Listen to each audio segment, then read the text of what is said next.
Tudo bom, amiguinhos? Então vamos para a aula complementar, né?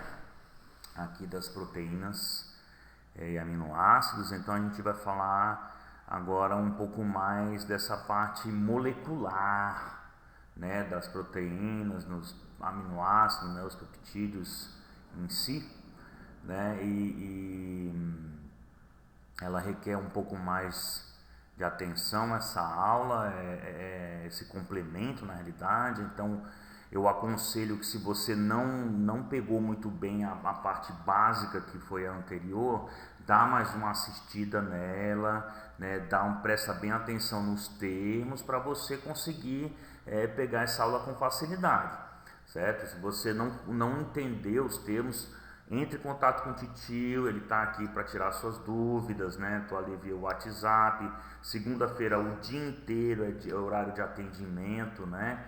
Então ainda hoje aí na aula você vai ter o horário da aula que você pode pausar, manda uma mensagem para mim, vai tirando suas dúvidas, mas eu aconselho que você entenda bem a primeira parte para poder entrar nessa agora. Tá? E não só isso, você vai começar a perceber que na bioquímica as aulas são complementares, né? Então a aula que vem posterior sempre depende da anterior, tá? Então sempre estude tudo que você já tem que estar estudando todo dia para poder entender os próximos conteúdos, né? Você vai perceber isso agora, tá bom? Bom, então a gente vai falar agora da química aqui vamos primeiro falar dos aminoácidos, a gente vai evoluindo para as proteínas, né? Então, como eu tinha dito, deu uma introduzidazinha na anterior, né? Existe uma ocorrência de isômeros entre os aminoácidos, né? Então o isômero é o seguinte: pelo fato do aminoácido ter essas 4 ligações aí, né? Permitir esses 4 componentes diferentes em volta dele, né? Ele faz com que eu tenha um outro componente que é como se fosse uma imagem especular, né? Uma imagem refletida desse aminoácido, né? Só que para a gente, né, nos animais, né, a maior ocorrência é a do aminoácido na posição L. Mas, como os senhores, né, são da área da saúde, é importante entender, quando você vê lá na receita do medicamento que aparecer isso aqui, ó, você pode ter certeza que você está na sua mão um antibiótico, né? Então isso é muito importante, você ter essa noção. Você vê na sua receita de aminoácidos, você pode ter certeza que você está lidando com um antibiótico, né? Porque esse tipo de aminoácido só é presente em antibióticos e em bactérias. Então por isso que eu quis só colocar isso daqui a mais para frisar, né? Principalmente o pessoal da enfermagem, né? O pessoal aí da área de medicina também, né? Então você tem que saber, quando você der uma olhadinha, você vê isso daqui, né? Esse D aminoácido, saiba que você está lidando com um antibiótico, né? E antibióticos são componentes que você tem que tomar muito cuidado, né? Porque você pode gerar no seu paciente uma determinada resistência ali e ele pode pegar uma superbactéria e babau, né? Vai-se embora, e quem estiver perto dele também, né? Sabe-se que existe uma teoria aí que o fim da humanidade vai ser através de superbactérias. Vai chegar uma hora que a gente vai selecionar tanto devido aos antibióticos que vai aparecer uma que a gente não vai ter tecnologia para se livrar dela tão cedo, tá bom? Então, só para deixar aí frisado isso daí, tá bom? Bom, então vamos relembrar um pouquinho essa estrutura, e agora você vai entender um pouco melhor por que eu coloquei na aula básica essa estrutura zwitteriônica, né? Que ela tem o zwitterium, que é o nome alemão, né? Ela tem esse componente aqui positivo, esse componente negativo, né? Ele tem as duas polaridades numa mesma molécula, né? Eu coloquei isso daqui, vocês estudaram já bastante aí sobre pH, né? Sobre pKa, né? Então vocês sabem que no pH fisiológico aqui a carboxila ela já desprotonou. Então o pKa dessa carboxila aqui ela está abaixo de 7,35 com certeza, né? Enquanto aqui esse grupo aqui, o grupo amino está protonado, né? Significa que esse grupo aqui ele não alcançou ainda o pKa dele, né? Então, dentro de um pH de um pH fisiológico, o grupo amino encontra-se protonado, ele apresenta esse hidrogênio a mais aqui, né?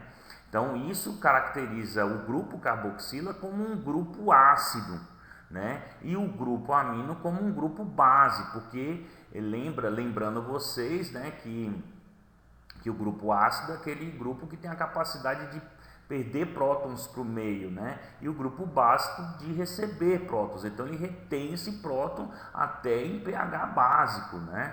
Então, uma coisa muito interessante que você vai notar, né, é que em solução, a gente vai começar agora a explicar isso daí, por isso que eu pus essa composição zwitteriônica, não a natural, né?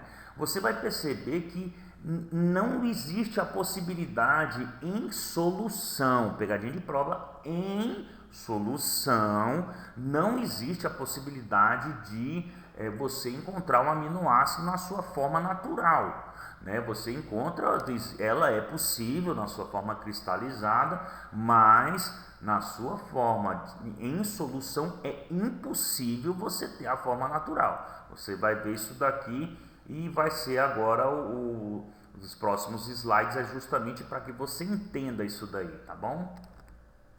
Bom, então veja que vocês aí que estudaram, né, com certeza estão estudando bastante, né,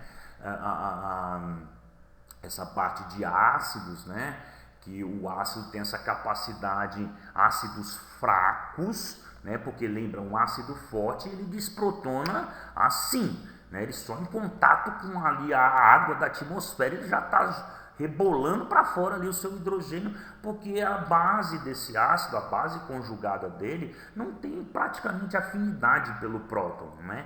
Enquanto os ácidos fracos, as bases elas têm, né, elas já têm uma afinidade maior ali pelo seu próton, né?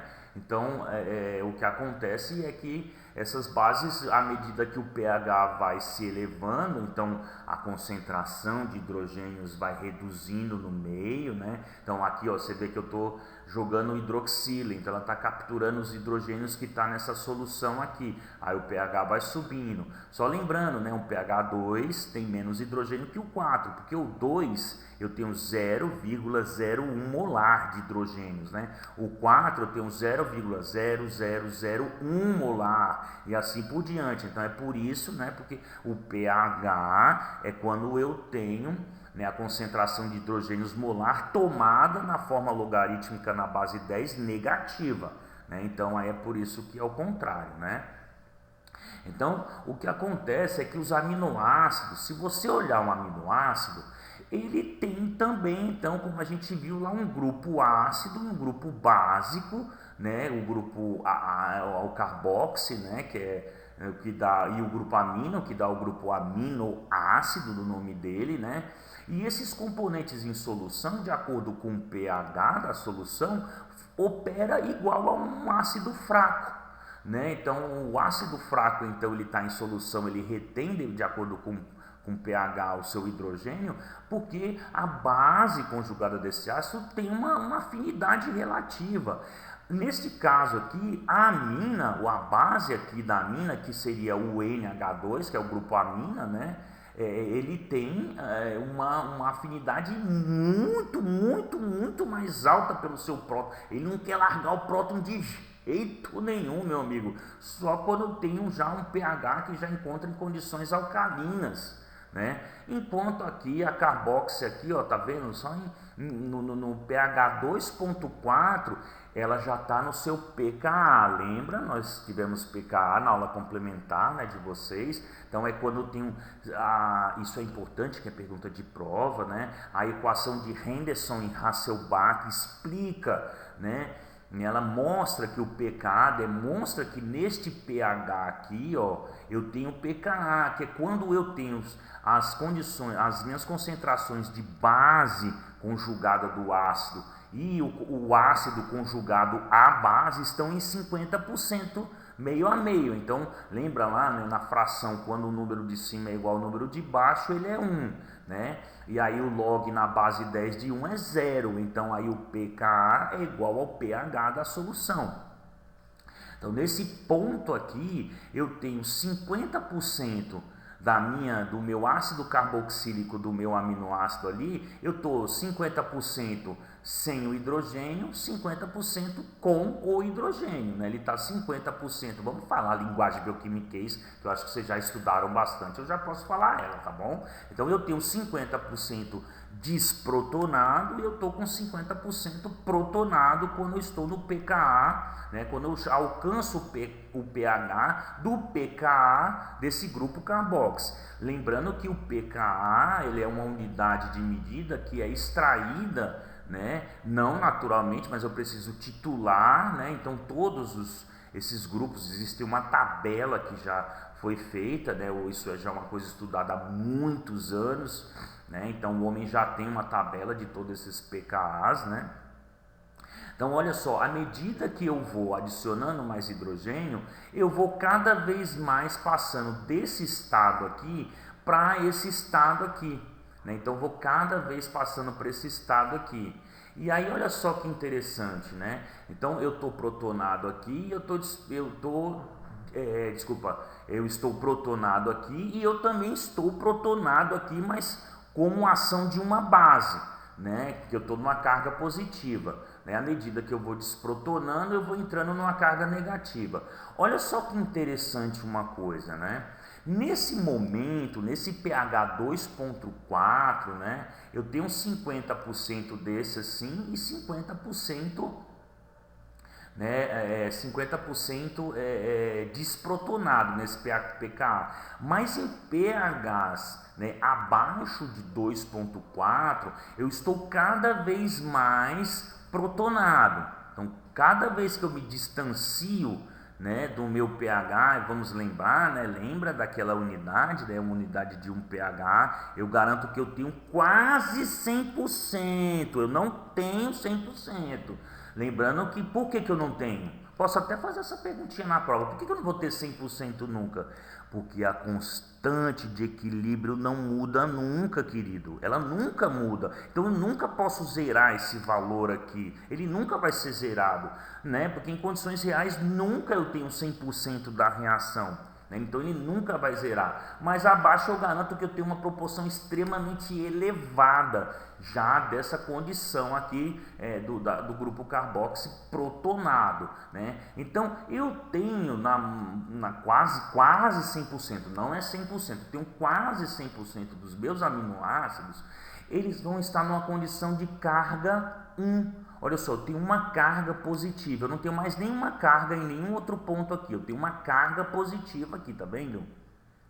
Então, à medida que eu vou adicionando hidroxílio e vou tirando prótons do meio, o meu pH vai agora se elevando, Ele vai se elevando de tal forma agora, até que vai chegar um ponto onde eu vou ter a grande maioria, ou até quase que o total dos aminoácidos, eu já vou ter o meu grupo carboxílico totalmente desprotonado. E eu vou ter o meu grupo amino ainda protonado, porque olha só, ele ainda está muito distante ainda do pKa, quando eu tenho 50%, 50%, e eu estou abaixo de uma diferença de pH 2 ainda do pKa dele. Então eu tenho neste ponto aqui, que é um intervalo entre os dois pKas aqui, né? Se eu somar esse pKa com esse pKa e dividir por 2, esse é o ponto que está equidistante entre o pKa aqui do meu grupo amino, do ânion, da base, né? E aqui do meu cátion, né? Aqui do meu ácido, eu estou equidistante. Neste ponto, é o ponto que probabilisticamente eu tenho uma concentração elevada de aminoácidos com o grupo carboxy desprotonado e o grupo amino protonado. Então olha só que legal, eu tenho uma carga positiva e uma carga negativa. Então eu tenho agora um aminoácido que tem uma carga total zero. ele tem uma carga total agora 0, né? Então, por que isso daqui é importantíssimo, meus amiguinhos, né? Porque muitas vezes aí, né, você vai estar numa situação, né, ou no hospital, ou até mesmo no seu consultório, né, que você precisa fazer uma análise rápida de aminoácidos do indivíduo, ou qualquer coisa do gênero, ou mesmo ter um conhecimento se você for seguir uma linha laboratorial, né? O que acontece é que os aminoácidos, por possuírem essa capacidade de terem cargas, né, eles são capazes de serem transportados num campo elétrico. Né? Esse campo elétrico geralmente é feito através de soluções tampões que vão ali estabilizar o pH da solução num determinado pH específico, né? Que faz com que eu tenho lá um componente ali que permite o transporte de uma substância que tenha carga. Né? Então isso daí é feito nos chamados géis de eletroforese. Eu vou mostrar para vocês no finalzinho ali, quando estiver falando de proteína, não no finalzinho, já no final disso daqui, que até agora a gente está falando de cargas de só um aminoácido, né? A gente vai no final, quando vocês entenderem isso daqui, que eu passar esse conteúdo, a gente vai falar sobre a carga total de uma proteína, porque quando você tem uma carga total 0, né? Quando você tem aqui uma carga total 0, o que acontece? Quando eu coloco esse aminoácido aqui num campo eletromagnético, ele não se movimenta nesse campo.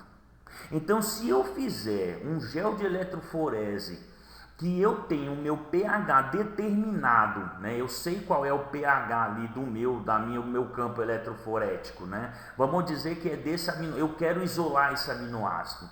Aí eu jogo ele ali dentro do meu pocinho, vocês vão saber o que é isso daqui a pouco, do meu gel eletroforético, e submeto uma carga, né?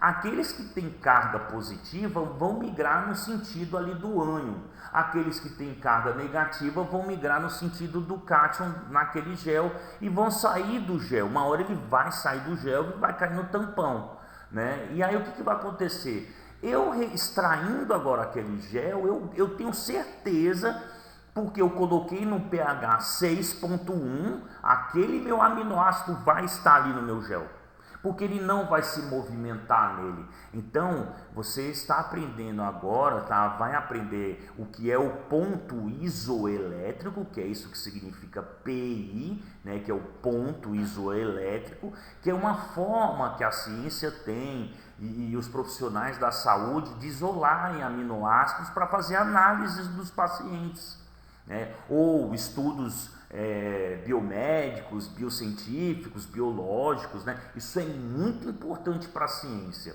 tá? Então agora a gente vai conhecer sobre, porque esse daqui é o genérico, né? Então a gente tem que entender os outros também. Então, só complementando, então, à medida que você agora começa a aumentar o pH da minha solução, então você está extraindo os prótons por causa você está acrescentando hidroxilas ali, uma base forte, né? Você está colocando ali em solução, eu vou chegando no pK do meu ânion.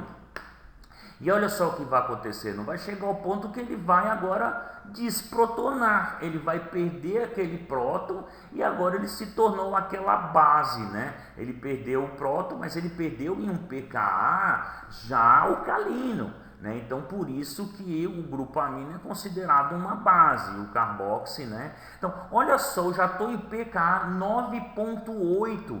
E eu não consegui chegar, né, à condição natural, né, do meu, que eu estou protonado aqui e estou desprotonado aqui. Então veja que em solução você não consegue chegar nunca à condição natural do seu aminoácido. Então é por isso que eu apresento a estrutura zwitteriônica ali, né, justamente por causa dessa situação aqui. Então, a condição natural só quando o aminoácido está cristalizado. Em solução, você não vai conseguir. Agora você começa a entender a importância da água, né? Então, a água que permite existir um ambiente, né, solúvel, uma solução, né, é importante para a estrutura de todas essas moléculas biológicas, né? É muito importante a água, né? Tá bom? Então, olha só, agora aqui está mostrando de uma forma mais química, né? Então isso daqui é uma linguagem bioquímica. Lembra que eu estou sempre falando para vocês desde a primeira aula sobre a flechinha, né? A flechinha está representando o que está acontecendo, uma reação química. Então isso daqui, esse tipo de reação química é uma reação de dissociação, né? Então é uma reação de análise, né? Eu estou dissociando, eu estou desprotonando, perdendo esse próton aqui do meu grupo carboxy, e à medida que ela se movimenta nesse sentido, eu vou também fazer uma outra reação de análise, né, onde eu perco mais um hidrogênio aqui para a solução, né, e quando o meu grupo amino está desprotonando, né? Então aqui está a minha forma isoelétrica. Por que ela é isoelétrica? Porque ela tem uma carga total zero. A carga total dela é zero, porque eu tenho uma carga positiva e uma carga negativa. Uma carga positiva com a carga negativa fica uma carga total zero, né? Aqui eu só tenho uma carga positiva. Então esse grupo aqui, né, que está em pKa, chamado pKa1, que é quando eu estou abaixo, né, nesse ponto eu estou abaixo do pKa do grupo carboxy, porque o pKa dele está no ambiente ácido, né? Nesse ponto aqui, o meu aminoácido tem carga residual 1. Né? Nesse ponto aqui, eu tenho uma carga residual 0, porque eu estou entre o pKa1 e o pKa2, o que garante que probabilisticamente que o meu aminoácido está o máximo de concentração possível com essas duas condições aqui. A minha carboxy protonada, a minha carboxy desprotonada e o meu amino protonado. À medida que então que eu vou aumentando, eu vou promovendo uma reação de análise aqui, perdendo o meu hidrogênio aqui, né, dissociando, desprotonando, né, desprotonando aqui do meu grupo amino, perdendo esse hidrogênio aqui, eu vou desprotonando, eu vou perdendo esse grupo aqui, e aí eu vou chegando a uma condição onde o meu aminoácido agora tem uma carga residual 1 negativo, né? Então ele vai ter uma carga residual 1 negativo. Ah, professor, mas se eu aumentar o meu pH, não vai ficar natural? Não, amiguinho, porque se eu aumentar cada vez mais o meu pH, eu vou desprotonar esse hidrogênio aqui. E eu vou, então, ter uma carga residual menos 2. Então, eu nunca vou conseguir estar protonado aqui e aqui desprotonado. Então, você nunca atinge, né, a condição do aminoácido, a condição natural. Isso que eu estou te mostrando, né, que inclusive tem uma formulazinha muito simples aqui, é só somar o pKa1 mais o pKa2 e dividir por 2, eu tenho o PI. Agora é uma coisa, pergunta de prova, prestem muita atenção. O que é o PI? Cara, eu repito isso várias vezes, né, mas chega no dia da prova o cara erra. PI é o pH. Repita, amigo, é o pH. Você vai repetir 10 milhões de vezes, mas tu vai errar na prova. É o pH da solução quando o meu aminoácido que está dissolvido encontra-se na forma isoelétrica. Então o que é o PI? É o pH, meu condenado, meu filhinho, mas um monte de gente vai errar na prova. É o pH da solução, é o valor do pH da solução. Isso é o PI, é o valor do pH da solução quando o meu aminoácido tem uma carga residual 0. Ela é 0. A somatória entre todas as cargas dá uma carga residual para o meu aminoácido 0. E isso acontece em condição fisiológica aqui, em alguma parte desses aminoácidos, né, em condição fisiológica. Mas olha lá embaixo ali, monoamino, né, monocarboxílico. né? Então, isso é uma condição para os aminoácidos que são monoamino monocarboxílico, né? Por que o titio tá falando isso daqui para vocês, né? Como vocês estudaram, tem gente até que já sabe desenhar até, né, todos os aminoácidos aqui, é emocionante isso, né? Você sabe tudo, já sabe todas as siglas. Eu nem precisava estar falando isso, porque você já sabe, lembram de tudo, né? Então, vamos lembrar que existem aminoácidos que o grupo R também é carregado ou com um ácido, né, um grupo ácido. Então por isso esses que têm carga negativa são chamados de grupos polares carga negativas ou grupos ácidos, né? E eu tenho aqueles grupos básicos, porque eu tenho uma carga positiva, ele está protonado em pH fisiológico, né? Então isso aqui é em pH fisiológico, né? Então meus grupos R's, né, eles encontram-se com cargas, ou seja, eu preciso ter uma outra fórmula, um outro cálculo para eu poder alcançar o ponto isoelétrico desses aminoácidos. Que é o ponto isoelétrico? pH da solução, onde o aminoácido tem carga residual zero.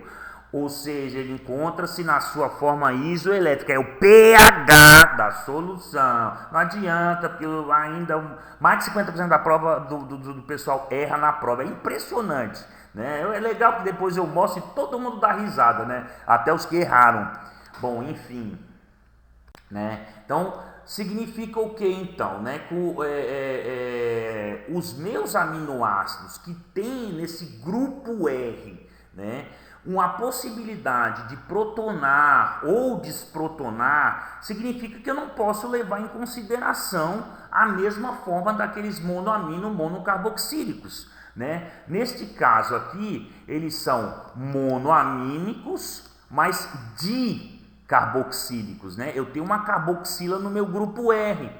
Então, à medida que o meu pKa vai subindo, né, é óbvio que no ambiente ácido eu vou desprotonar o grupo ácido, mas eu vou desprotonar também o outro grupo ácido.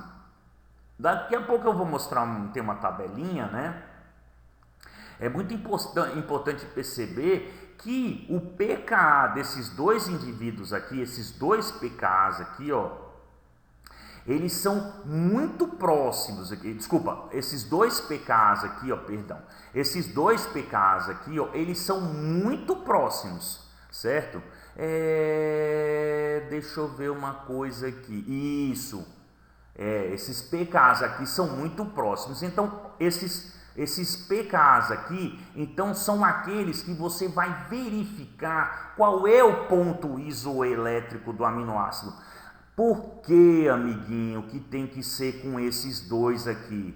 Porque nesta condição aqui, no intervalo entre esses dois, é quando eu tenho minha carga residual, olha só, aqui tem a carga residual 1 positivo. Neste caso aqui, eu tenho a minha carga residual 0. Então, entre esses dois pKas está a garantia deste grupo aqui.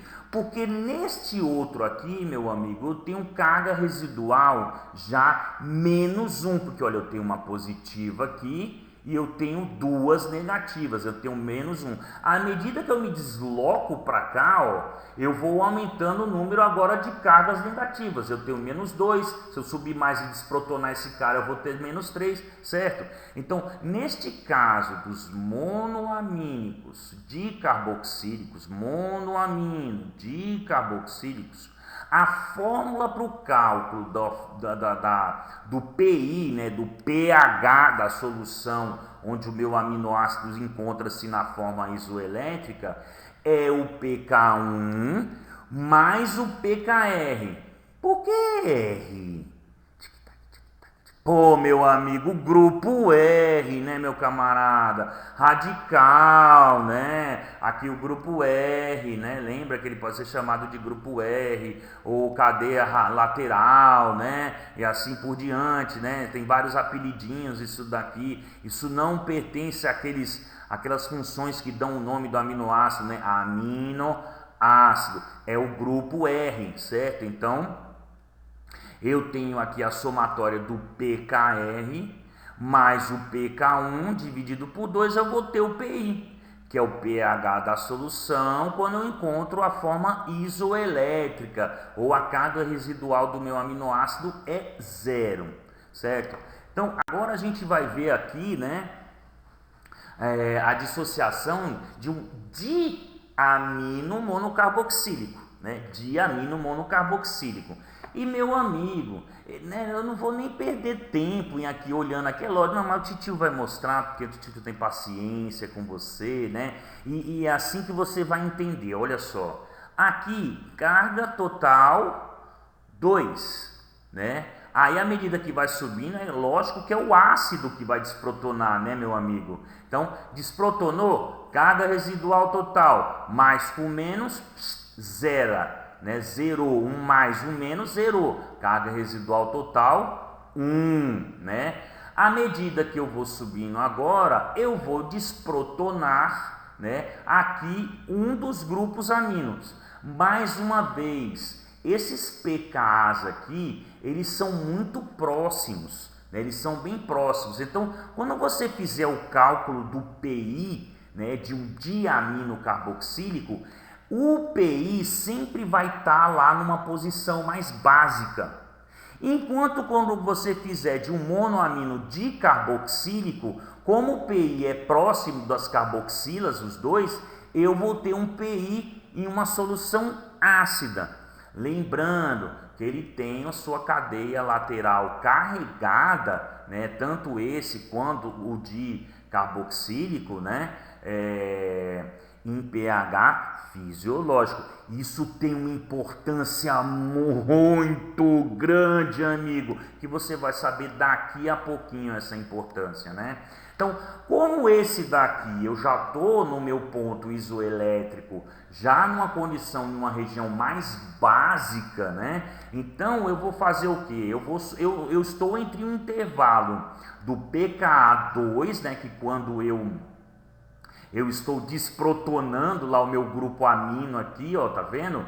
E quando eu estou desprotonando entre o intervalo de quando eu já desprotonei aqui o meu grupo amino da cadeia lateral, do grupo R, por isso que é o pKa-R. Então a fórmula para eu saber quem é esse cara aqui, então eu garanto probabilisticamente que a distância de pH mais longa dessa e mais longa dessa, eu tenho quase que 100% total desse grupo aqui, né? Então, o meu ponto isoelétrico garantido desse indivíduo aqui está entre esses dois pKa. O pKa2, que é o pKa de desprotonar, quando desprotona o meu grupo amino, lembra, o amino está desprotonando no ambiente básico.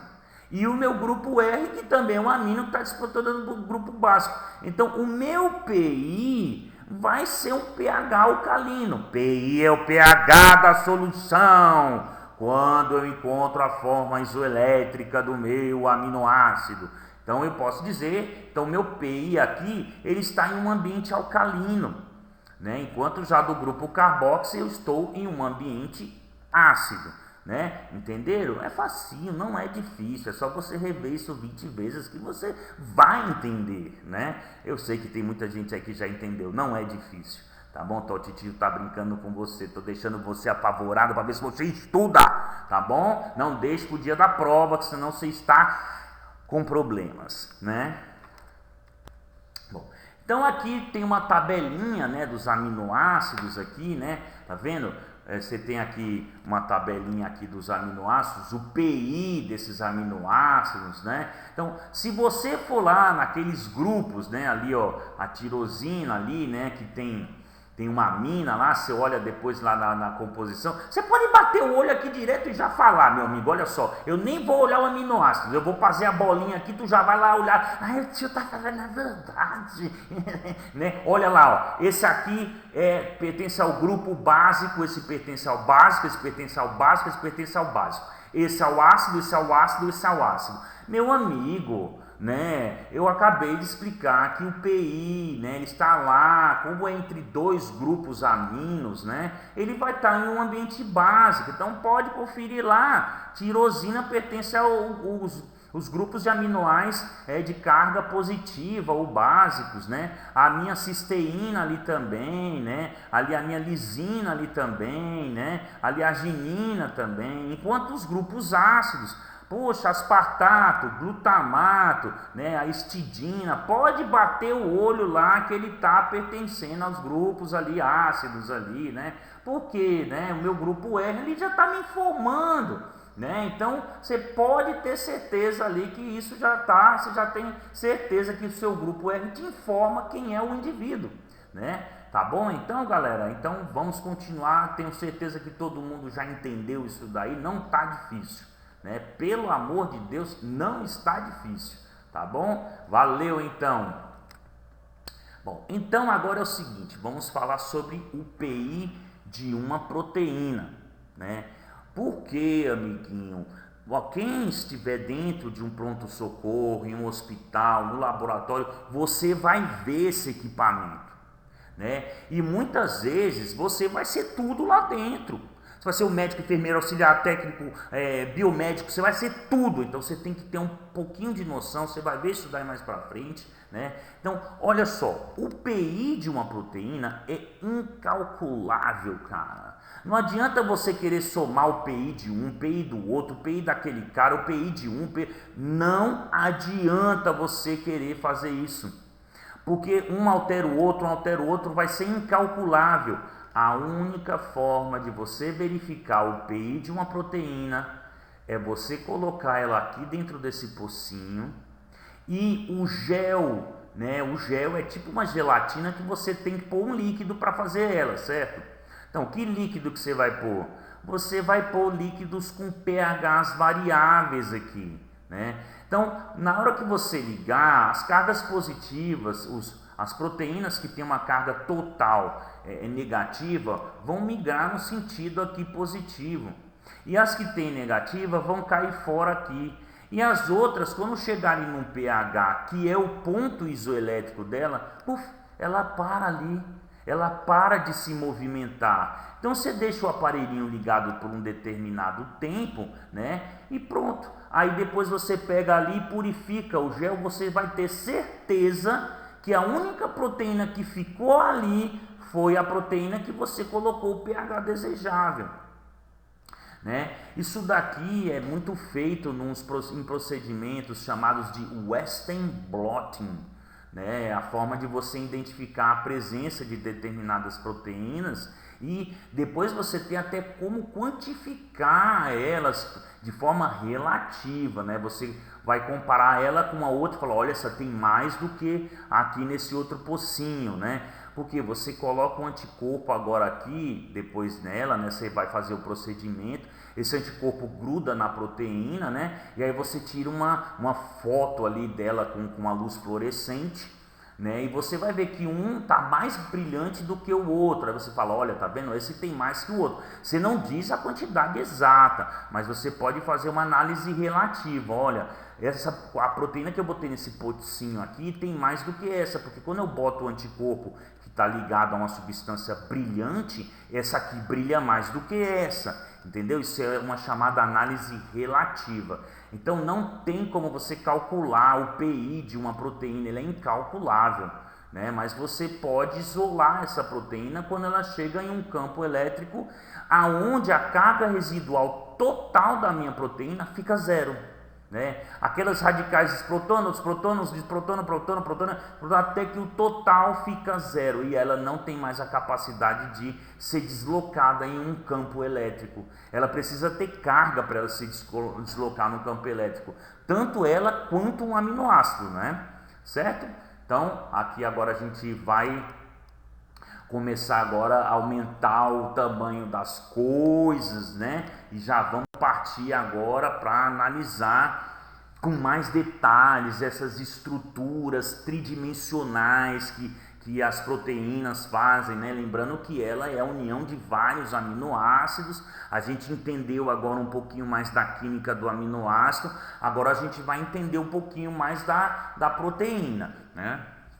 E, meu amigo, o que determina a função de uma proteína? Se tu não sabe, meu irmão, você está com um problema muito sério, né? Muito sério, meu amigo. O que determina é a estrutura tridimensional dessa proteína. Eu já falei isso 1 bilhão de vezes. E é óbvio que Titio vai cobrar de alguma forma isso na prova, né? Então, a estrutura tridimensional de uma proteína é o que determina a função dela.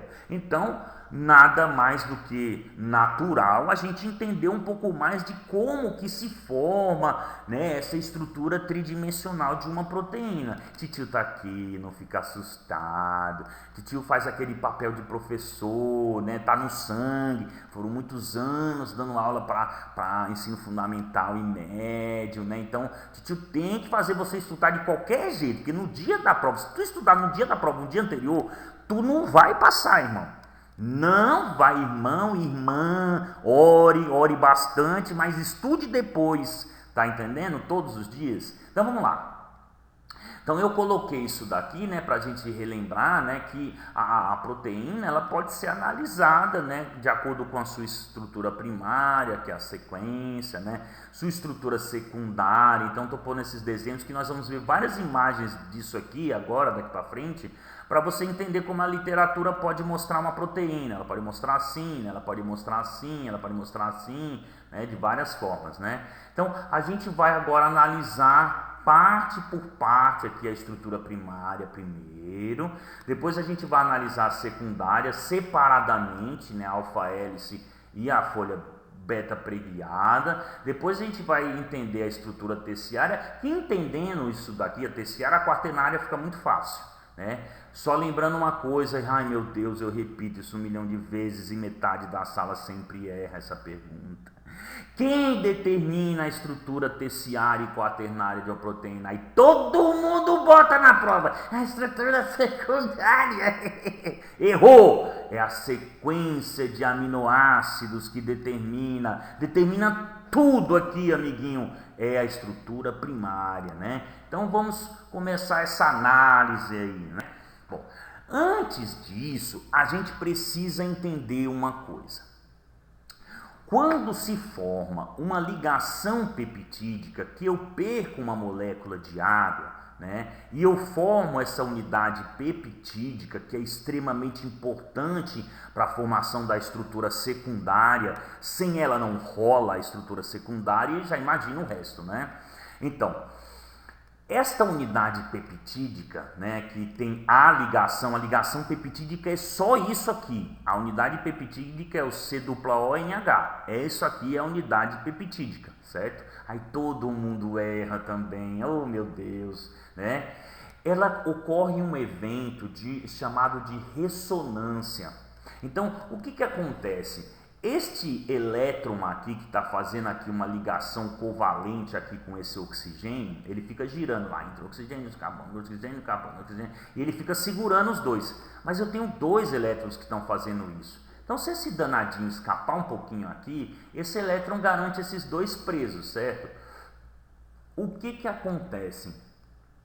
Momentaneamente, né, a eletronegatividade ali do nitrogênio e do oxigênio aqui, elas não são tão distantes assim. Então o que faz? Isso aqui faz com que momentaneamente o meu nitrogênio consiga, né, esse elétron acaba se sentindo atraído, ele dá uma atraidinha, uma atraidinha no oxigênio aqui, ai nossa, deu meu nitrogênio, ah, nossa, aí volta para o oxigênio, é um pilantra esse elétron aqui, né? Então o que acontece, amiguinho?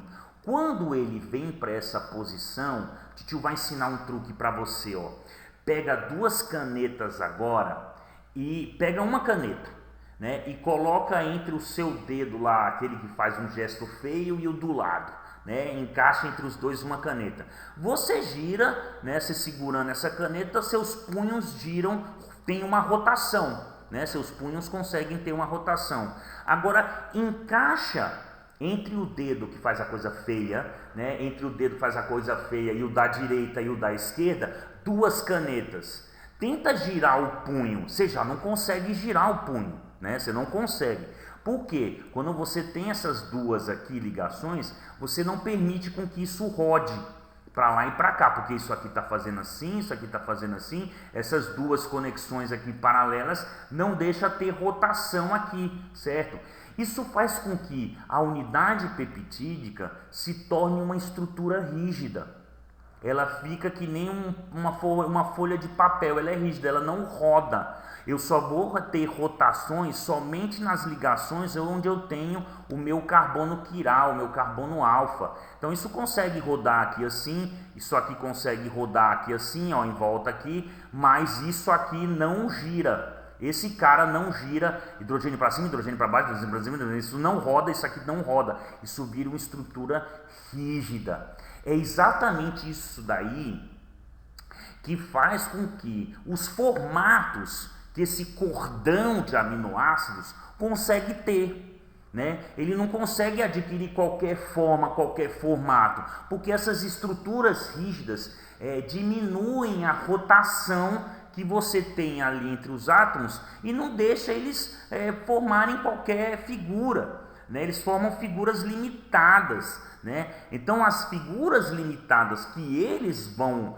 fazer é o que vão caracterizar, né, as estruturas secundárias e terciárias, porque é lógico que eu dependo, a terciária depende da minha secundária para ter o formatão dela, depois a cara dela, né? E a unidade peptídica é o que vai limitar a minha proteína, né? O meu peptídeo, né? A minha proteína já em si, vamos falar de uma coisa grande, né? Acima de 10 cadaltons, sabe o que eu estou falando, né? Então tá bom. Então, a coisas acima de 10 cadaltons, né? Eu vou limitar esse cordão a se rodar só em duas formas. Ou ele vai ter aquele formato helicoidal da alfa-hélice, ou ele vai ter aquele estirado trançando um por cima e um por baixo, formando a folha beta preguiada. É lógico que existem forças que vão estabilizar essas estruturas, ligações que vão estabilizar essas estruturas, né? Mas o que vai limitar a ter somente esses dois tipos, não tem como ter outro formato, é a unidade peptídica, né? Então é isso daqui, essa estrutura rígida que limita com que os cordões de peptídeos só consigam formar alfa-hélice ou formar folha beta preguiada. E aí a gente depois vai entender como é que essas estruturas interagem entre elas para ter o formatão tridimensional final de uma proteína, certo? Então, pessoal, então agora a gente vai falar das estruturas primárias, né? Então aqui eu não vou estar cobrando isso daqui, né? Esses ângulos, né? Essas estruturas, esses ângulos φ e ψ, isso não interessa isso daqui para vocês, né?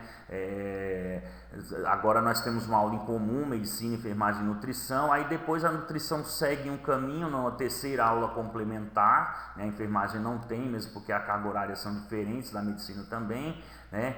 E a medicina segue um caminho, e aí depois na aula complementar, nessa terceira, né, as turmas de medicina são cobrados esses eventos aqui, porque segue no sentido para dar suporte a futuras disciplinas que eles vão ter, né? Então não interessa agora nesse momento para enfermagem, mas o resto todo mundo é em comum aqui, tá bom? Então não fiquem assustados, nutrição, medicina também não fiquem. A terceira complementar é uma coisa feita para o curso de vocês, exclusiva, então não é igual a complementar. A terceira, nutrição e medicina não são iguais, tá? Então, mas isso aqui é importante que eu vou falar agora, certo? Então quando você analisa uma estrutura primária, né, você sempre tem que analisar ela. Isso daqui são as siglas, né, dos meus aminoácidos, eles recebem letras aqui, né? Então, quando você coloca você descreve as siglas dos seus aminoácidos. Então, estou dando exemplo aqui, AKD e DKA, né? Então, AKD não é igual a DKA, amiguinho. São diferentes. Porque neste caso aqui, o grupo amino está em A e neste caso está em D.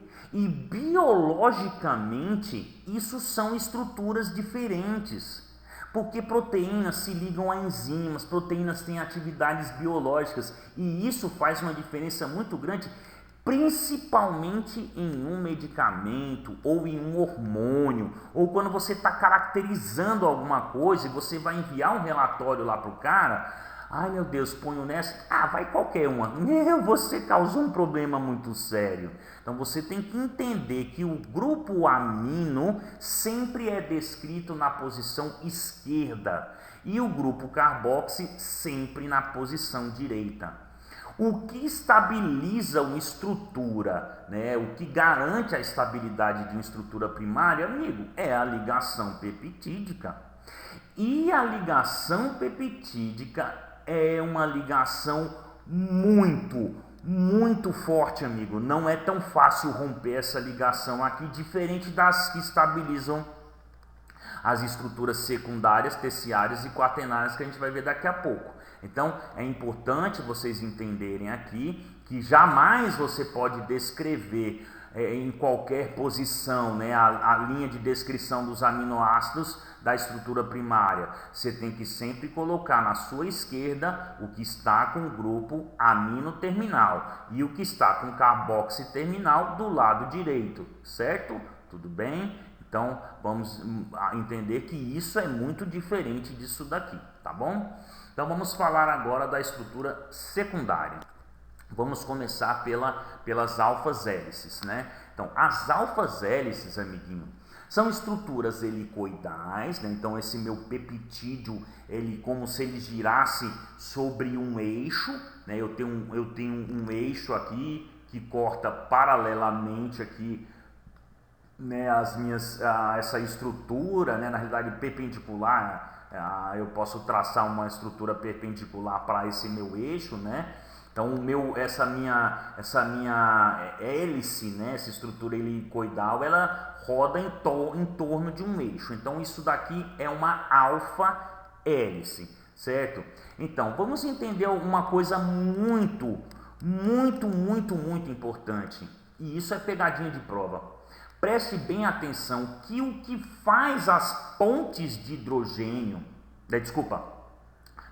o que dá a estabilidade das minhas alfas hélices são as pontes de hidrogênio que ocorrem entre o oxigênio do grupo ceto, né, agora, e da carbonila, né, que não é mais carboxila, né, porque agora ele é um dupla C aqui, e o meu hidrogênio aqui, o meu hidrogênio que está conectado ao meu grupo nitrogênio, né, esse meu grupo imino aqui. Então, esses dois vão fazer pontes de hidrogênio. E essas pontes de hidrogênio, elas acontecem paralelamente ao eixo imaginário que existe no centro dessa minha alfa hélice.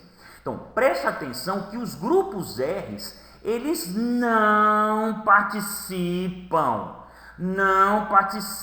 da formação da minha alfa hélice. Opa! Espera aí que eu tenho que dizer uma coisa, porque alguém pode ler no livro lá, tio mentiu pra mim. Então, deixa eu te dizer uma coisa. Os grupos R's, né, esses grupos aqui que estão voltados para o ambiente externo, como se tivesse de uma forma imaginária ligado perpendicularmente aqui ao meu eixo imaginário, né, esses grupos R's, eles podem, em alguns casos, interferir no formato da minha alfa hélice, né? Por exemplo, eu tenho cadeias longas aqui de lisinas que têm cargas aqui na sua extremidade, que se estiverem muito próximas aqui, elas podem fazer esses grupos R se expelirem e não conseguir permitir a estabilidade aqui da minha alfa hélice. Se eu variar o pH, isso pode acontecer, né? Então, e eu tenho, por exemplo, grupos prolina. Lembra que a prolina ela tem um grupo imino e não um amino ali, né, naquela conexão ali. Então a prolina não consegue fazer pontes de hidrogênio. Então indiretamente, né? Então indiretamente ali eu posso estar interferindo ali, né, os grupos R's, né? Na minha estrutura, mas eles no geral ali quase 100% ali não participa, né? Ele não tem essa participação direta de dar estabilidade. Ele pode interferir na estrutura, mas ele não dá estabilidade para a estrutura. Quem dá estabilidade para as estruturas secundárias são as pontes de hidrogênio que ocorrem entre as carbonilas e os grupos iminos aqui, certo? Então essa ponte de hidrogênio aqui que vai dar estabilidade para a minha estrutura. No caso da alfa-hélice, ela ocorre paralelamente ao eixo, certo?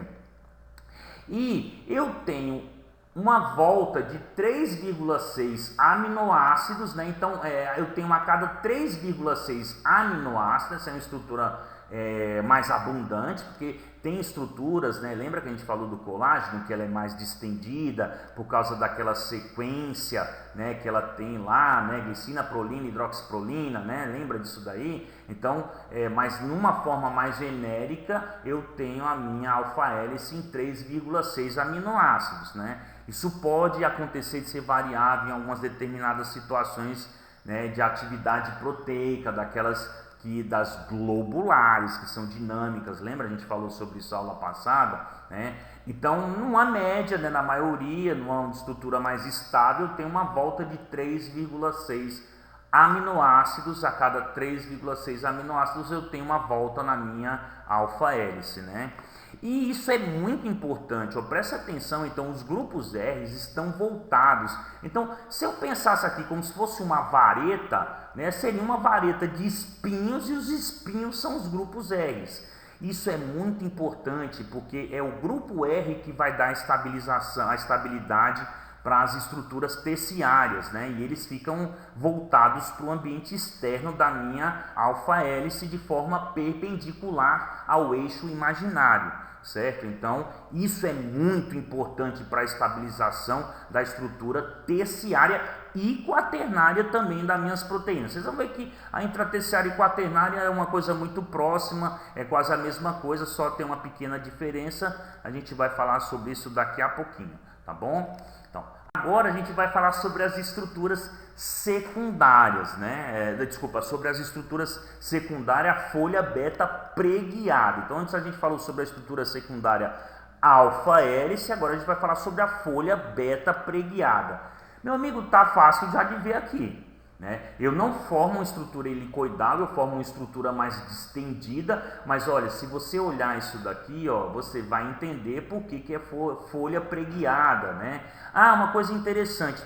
Professor, por que alfa e beta, né? Então, é porque essa foi a ordem com que elas foram descobertas. Então, a alfa-hélice foi descoberta primeiro do que a folha beta preguiada, né? Então, você vê que ela tem um formatinho, se você olhar uma folha, ela é meio que assim, né?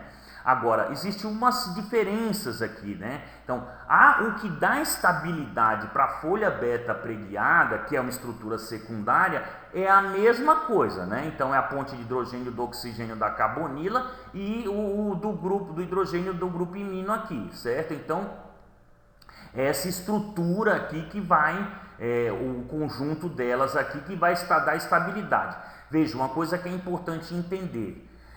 Uma ponte de hidrogênio em si, que é a força que está sendo exercida ali, pergunta de prova, é a força eletrostática. Então, o que dá essa estabilidade, qual é a força que dá estabilidade para uma estrutura secundária? A força é a força eletrostática. Qual é o tipo de interação? É a ponte de hidrogênio, certo? Então, essa interação em si, a ponte de hidrogênio, né, entre essas forças aqui mais suaves, é a mais forte, né, tirando a covalente, né, então ela é a mais, e a iônica, né, que são as ligações, ela é a mais forte que tem dessas interações mais fracas, porque é a que faz com que o núcleo do hidrogênio consiga chegar o mais próximo possível da nuvem de elétrons do meu oxigênio. Então ele chega bem pertinho. Mesmo assim, ela é fraca. Então, professor, se ela é fraca, como é que ela vai estabilizar essa estrutura? É porque, meu amigo, tenta quebrar um palito de dente. É mó fácil. Agora pega uma caixinha, junta tudo num bolinho e tenta quebrar. Quero ver se tu é macho, né? Ou você é a Supergirl aí para poder quebrar o negócio, né? Você não quebra, porque a união faz a força. Né? Então, o conjunto de todas as pontes de hidrogênio presentes em uma alfa-hélice ou numa folha beta preguiada é o que dá a estrutura, a estabilidade da estrutura. Então, é o conjunto de todas as pontes que vai dar a estabilidade daquela estrutura, certo? Então, só que aqui então uma diferença, então as minhas grupos R's, que é muito importante também, não participa da estabilidade da minha folha beta preguiada. A grupo R não participa na estabilidade de nenhuma estrutura secundária, né? Ele vai, neste caso a mesma coisa, eles estão voltados, não posso falar para fora, mas para cima e para baixo da estrutura, se eu pensar ela aqui num eixo paralelo aqui, né, o meu eixo aqui é paralelo, então esses meus grupos R estão perpendiculares a esse meu eixo paralelo à minha estrutura da minha folha beta preguiada, né? Ele está um eixo paralelo à minha estrutura e os meus grupos R estão virtualmente em uma formação perpendicular a essa estrutura, certo? Então, ele está perpendicular ao eixo que corre paralelamente à minha estrutura da minha folha beta preguiada. Esses grupos R estão voltados para fora. Isso é muito importante, porque é isso daqui que vai dar a estabilidade para a formação da estrutura terciária, que dá aquela carona tridimensional à minha proteína, certo? Então, tá muito fácil. Então, só uma coisinha aqui, né? Essas fitas aqui, esses peptídeos que estão formando essas estruturas, elas correm em sentidos antiparalelos, mas eles podem correr também em sentidos paralelos. É lógico, né, amiguinho, que existe aqui, pode se formar uma alfa-hélice, tá? E aí volta, ou pode formar só uma alça e volta, né? Então aqui também forma alguma coisa que tem outras estruturas e vem para cá. Quando eu mostrar para vocês uma estrutura mais complexa, né, vocês vão conseguir visualizar isso daqui, essas folhas beta se formando, tá? Então, no final das contas, amiguinho, a minha unidade peptídica, que é rígida e impede rotações, ela vai na realidade só deixar a minha estrutura mais linear ou vai deixar a minha estrutura helicoidal. Então, quando elas se encontram em linhas antiparalelas ou paralelas, acaba formando essas pontes de hidrogênio. Isso vai acontecendo, amiguinho, cotransducionalmente. Então, vai acontecendo à medida que a tradução vai acontecendo, né? Lembra com o mecanismo ribossomo, RNA mensageiro, transportador, blá blá blá, todo aquele mecanismo. Então, cotransducionalmente, isso aqui vai rolando e tem o auxílio já de duas proteínas que eu citei antes, que é aquela clatrina e as proteínas de choque térmico HSP70, né? Então, tá bom? Então agora vamos dar uma analisada, né, com mais detalhes nas nossas estruturas terciárias, né? Então, veja bem, eu já falei na aula anterior, o que vai determinar, você fala, olha, eu estou analisando uma estrutura terciária. Eu estou analisando uma estrutura onde ela tem um formato tridimensional, que ela vai de um ponto, né, de um ponto ali amino, né, até o meu ponto carboxy. O titio tá meio cego aqui, tá aqui, ó, tá escondidinho ó, lá atrás ali o meu grupo, o meu aqui, achou, né? Desculpa, aqui o meu grupo amino, o meu grupo carboxy aqui não dá para poder saber quem é quem. Mas é uma unidade só com uma extremidade amino, uma extremidade carbox, aqui a mesma coisa, aqui a mesma coisa. Por que eu botei isso para vocês, né? Então a mioglobina é aquela estrutura que auxilia no transporte do sangue ali no plasma, né? Participa muito em animais ali, principalmente marinhos, né? E para poder fazer reserva de oxigênios quando está em profundidade, né? Você veja que ela é formada só de estruturas de alfas hélices, né? Já que a concavalina, que é um componente vegetal que tem uma alta afinidade para o carboidrato, a concavalina é usada para fazer a estrutura de aparelhos de análise, de purificação, né, de carboidratos ali, de outros componentes também, em colunas de purificação, né, que é a concavalina A, né, você vê que ela é feita só de folha beta preguiada. E aqui eu pus a lisozima, né, que é aquela, lembra, eu falei já na primeira aula, que ela está presente ali na lágrima do olho, né, que é um componente bactericida. Ela também tem uma presente ali na clara do ovo, né, também tem lisozima ali na clara do ovo. Ela já tem a folha beta preguiada e alfa-hélice. Para você entender que as proteínas, elas podem ter um tipo de estrutura secundária só, né? Ou ela também pode ser mista, ela pode ter dois tipos de estruturas secundárias. O que importa aqui, amiguinho, e lembrar que aqui, lembra, é como se fosse uma vareta com espinhos, os grupos R voltados para fora, e na folha beta preguiada, os grupos R voltados para cima e para baixo. Por quê? Como é que vai funcionar agora? Então, esses grupos R's ali, né, ele tem na extremidade deles, ali nas cisteínas, eu tenho o grupo sulfeto. Essa é a interação mais forte que ocorre nas estruturas terciárias. Essa ligação aqui só é rompida, né, quando você aplica uma quantidade de energia muito alta, ou por um aquecimento, ferver o produto lá, né, ou você colocar ali ureia, né, que ela vai ali romper lá essas pontes aqui, ligações, né? Você vai colocar ácidos muito fortes aqui e aí você vai poder conseguir quebrar ela numa ligação muito forte.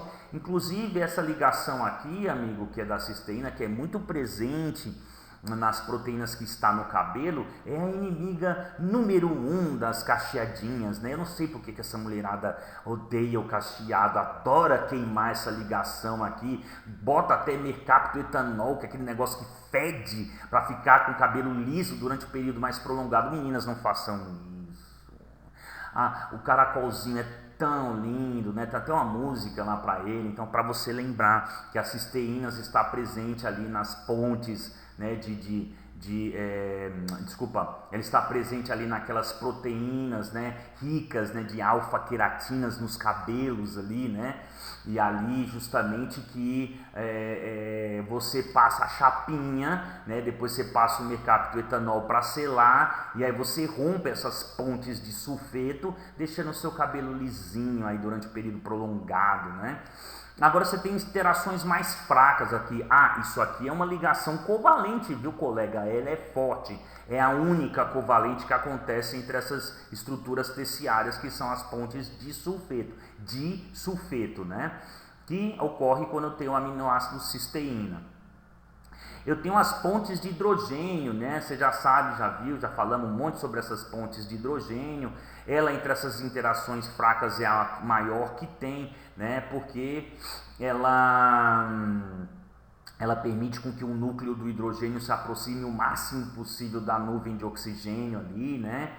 E eu tenho ali também as pontes salinas, quando eu tenho aminoácidos carregados negativamente, positivamente, eles se atraem, né? Isso aqui interfere muito nos dobramentos mais internos ali da estrutura. Esse polvo aqui geralmente fica mais voltado para fora ali da proteína, né? E, gente, essa daqui é a força, né? É a interação mais forte de todas, né?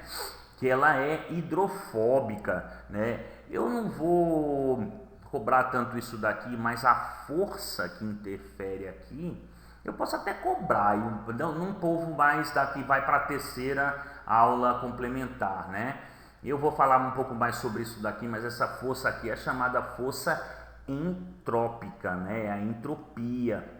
Lembra que a gente falou ali na segunda aula sobre a água, né? Que quando eu tenho dois componentes que são gorduras, eles se ligam entre eles porque eu diminuo a quantidade de partículas de água que estão organizadas, né? Então, quando eu vou de um estado mais organizado para o menos organizado, isso daí se chama entropia, né? Então, essa é a força entrópica. E essa daqui é a mais importante de todas, porque, meu amigo, olhe lá a tabelinha de classificação de acordo com a polaridade dos nossos aminoácidos, amiguinho. 9 deles, né, são apolares, são hidrofóbicos, né? Então, o que acontece? Se a proteína tem os 20, né, eu tenho quase que a metade deles são hidrofóbicos. Eu tenho uma grande porcentagem deles hidrofóbicos, então isso exerce uma força muito grande na estrutura tridimensional final da minha proteína, que é a chamada estrutura nativa da minha proteína. Então essa interação faz com que esses aminoácidos se voltem para o interior da minha proteína, né? Eu ia acrescentar um slide a mais aqui sobre os domínios proteicos, mas isso fica mais aí para o pessoal da turma da medicina e da nutrição, para poder entender isso daí quando você vai fazer desnaturação proteica, que alguns dos senhores, né, vão ter que realizar esse exame, porque você tem que desnaturar a proteína para correr ela no gel, né? Ou também seguirem aí a linha laboratorial. Os enfermeiros, caso sigam a linha, você já tem uma base muito grande, não vou entrar em detalhes, né? Depois vocês vão ganhando conhecimento à medida que vocês vão entrando na área da ciência. É muito raro você ver um enfermeiro que migra para essa linha, né? Mas a gente dá a base aqui para todo mundo, tá bom?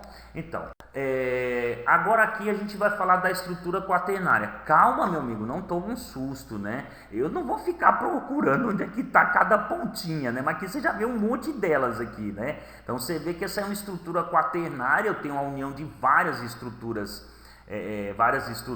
terciárias aqui, né? Eu estou colocando mais uma vez aqui para você entender que elas podem ser de uma estrutura secundária apenas, podem ser também mistas, né? Mas o que importa, ó, tá vendo? Cada pontinho, cada extremidade amino, carbox, e olhando por cima, olha só que legal. Concentra, amiguinho, fica olhando para ela, ó. Olha, você não consegue perceber que isso está lá no fundo, ó, isso aqui está mais em cima, olha aqui, ó, tá vendo? Você consegue visualizar, isso daqui é um canal transmembrânico. Eu estou olhando ele por cima, ó, então lá dentro, então, ó, se eu estiver dentro da célula, eu estou olhando lá fora dela, olha aqui, nós estamos aqui dentro, se eu estiver do lado de fora, ó, lá dentro da célula, tá vendo? Isso é um canal transmembrânico. Provavelmente todos esses aminoácidos, né, vamos dizer que isso é um canal de potássio, né? Todos esses aminoácidos que estão voltados para essa região do canal aqui, ó, eles são o quê? São hidrossolúveis, né? Porque o potássio ele é hidrossolúvel. E esse povo que está aqui, ó, esses aminoácidos que estão por aqui, eles são lipossolúveis, é o que faz com que o canal fique ancorado na membrana, né? Legal isso daí, né? Você já está vendo ela estruturalmente funcionando, né? Essa aqui é a toxina difterica, né, que dá difteria, né? Então, olha só que legal, você tem não só uma estrutura quaternária, mas você tem uma proteína conjugada. Olha lá dentro, um grupo prostético ali dentro, ó, tá vendo? Que legal, né? Então, para você ir visualizando, você vê que eu vou mudando aqui, porque quando você pegar a literatura, é bom que você bata o olho, você sabe o que você está vendo ali, né? Então, gente, eu não vou ficar reprisando tudo isso daqui para você, que a gente já falou no anterior, né? Então, é a mesma coisa, amiguinho. A quaternária, o que estabiliza ela? São as pontes de sulfeto, as pontes de hidrogênio, as pontes salinas e as interações hidrofóbicas.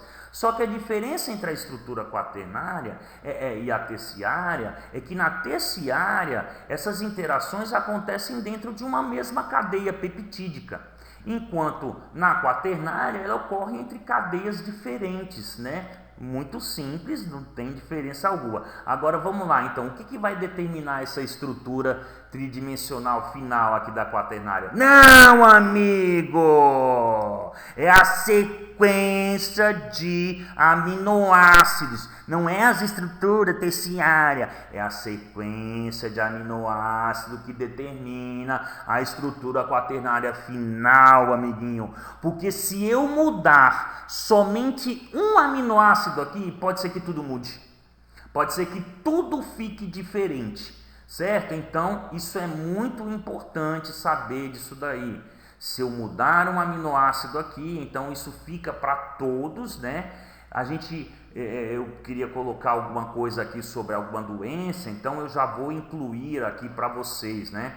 A anemia falciforme, né? Se eu mudar somente um aminoácidozinho da minha estrutura,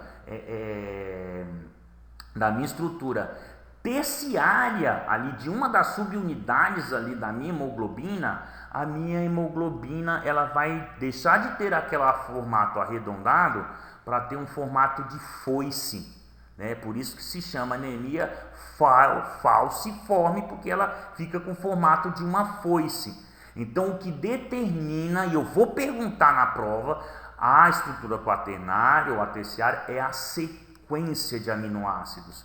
Porque se eu mudar só um na minha hemoglobina, ela deixa de ter o formato arredondado, passa a ter um formato de foice, destruindo as hemoglobinas, a membrana, e matando as hemoglobinas, fazendo com que ela não tenha capacidade de transporte de oxigênio, né? E aí o indivíduo venha a óbito, né? Então, por isso que eu pego firme nisso daqui, para você entender. Se eu mudar somente um aminoácido. Então, nós falamos aqui, entre essa e a outra aula, falamos sobre 2 casos de doenças, né? A gente falou aqui sobre anemia falciforme. Se eu mudar por isso que essa é complementar mais para o pessoal aí, né, da saúde aí, né, o pessoal mais da enfermagem, medicina, nutrição, essa aqui. Depois tem umas outras mais complementares aí para o pessoal da nutrição, né, porque eu sinto muito, gente, mas a nutrição e a medicina, isso é uma disciplina básica. Sem essa vocês não vão para frente,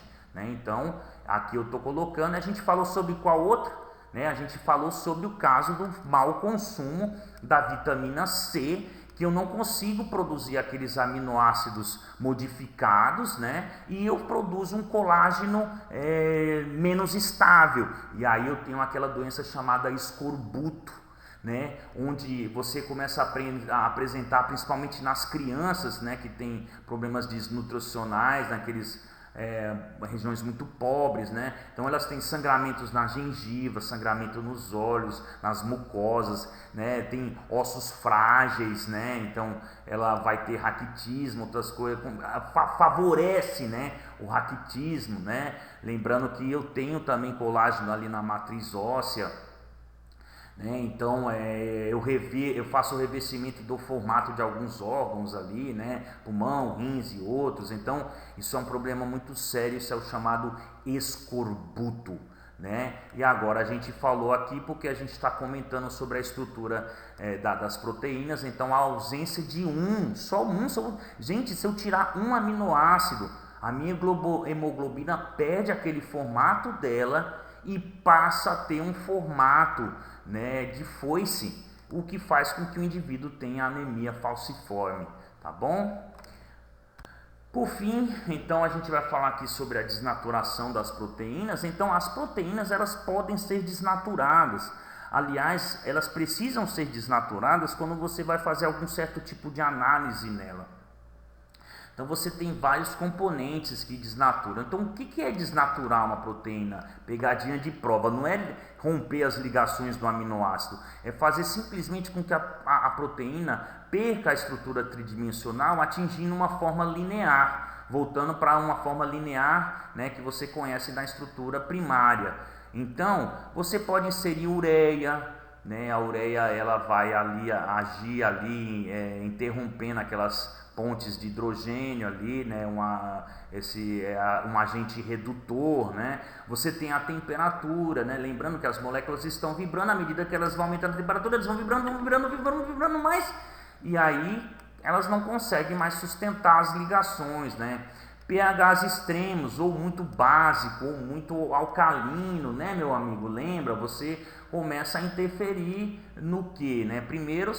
Primeiramente você interfere nas extremidades amino e carboxi, né? Mas o mais importante é que você tem as pontes salinas, né? Que tem dos radicais R que são carregados positivamente, né, os básicos, e negativamente os ácidos, né, você desfaz essas ligações, fazendo que a proteína comece a se abrir. Eu tenho um detergente, gente, o detergente ele interfere na principal ali interação, a mais forte ali, a mais interna da proteína, que são as interações hidrofóbicas, né?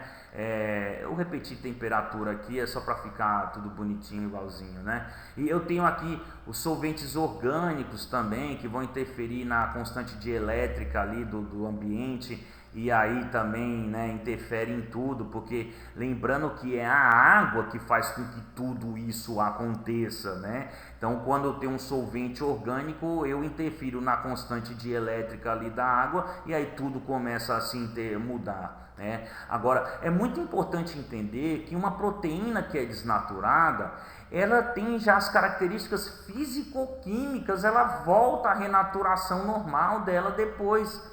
Essa estrutura é o chamado o estado nativo da minha proteína. Entretanto, algumas não conseguem fazer isso, porque quando você promove uma desnaturação, principalmente por aquecimento, né, você torna essa proteína insolúvel, o que impede com que ela retorne para o estado nativo dela. Então os exemplos aqui é a albumina do ovo. Então, amiguinho, se tu fritar um ovo, nunca mais ele vai ficar aquela clara molinha, é impossível. E a caseína do leite, né, porque quando você faz isso daqui, que você coalha, né, você aquece lá o leite, né, que você interfere na estrutura tridimensional da caseína, você permite com que ela se torne alvo de bactérias, né, que vão lá fazer o processo lá de fermentação ali, de azedamento ali do leite, aí vai fazer o queijo, coalhada, adoro, inclusive estou ficando com fome. Então tá bom então, gente? Então essa aulinha complementar, espero que vocês tenham gostado.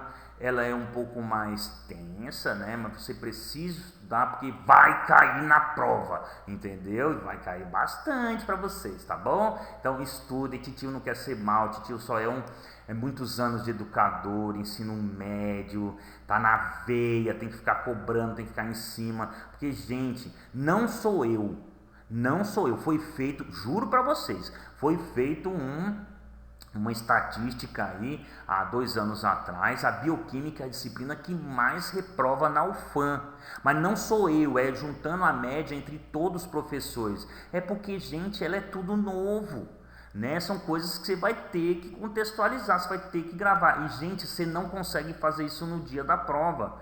Aqui, ó, titio botou só 2 conteúdos. A próxima prova já é muito gorda.